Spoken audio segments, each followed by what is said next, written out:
let's do some special right triangle problems. So our first question, you have a 45, 45, 90 triangle that has legs of 7. Find the hypotenuse. So here's rule 1. In a 45, 45, 90, the sides run, in terms of ratios, 1 to 1 to square root of 2. So that means that the hypotenuse is just a leg times the square root of 2. Now, 7 times the square root of 2 is, well, 7 square root of 2. That's answer B. So this is answer choice B in the Special Right Triangle Study Guide at ClassicTestPrep.com. Question 2. We have a 30, 60, 90 triangle this time with a hypotenuse of 12.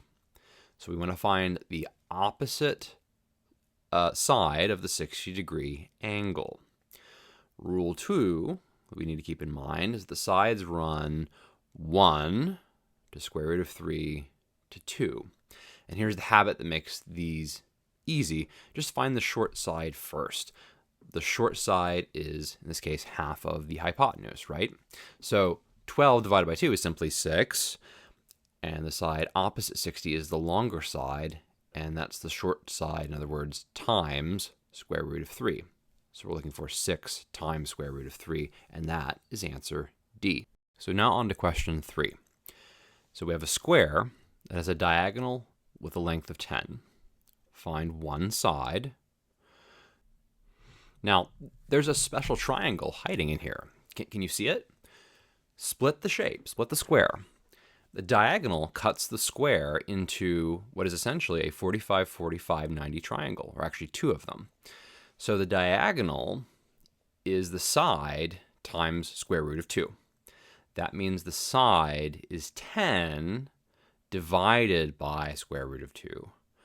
So just rationalize this, turn it into a normal number, and you get 5 times square root of 2. Answer A. So quick check, 5 square root of 2 times square root of 2 is 10, because it's 5 times 2. And remember to divide, not multiply. A side can never be longer than the actual diagonal, at least when it comes to these squares. So last one here. We have an equilateral triangle that has a side of 8. Find its altitude. So again, split the shape, drop the height, and it cuts the triangle into something a little more manageable. Suddenly you have two 30, 60, and 90 triangles. So let's do the short side first. Halve the base. 8 divided by 2 is 4. The altitude sits opposite of the 60-degree angle, so it's the short side times square root of 3. 4 times square root of 3. That is answer C. And the trap is it's using the full side of 8 instead of the half base of 4. So pay attention to the two ratios, and every one of these triangle questions is going to start turning into free points.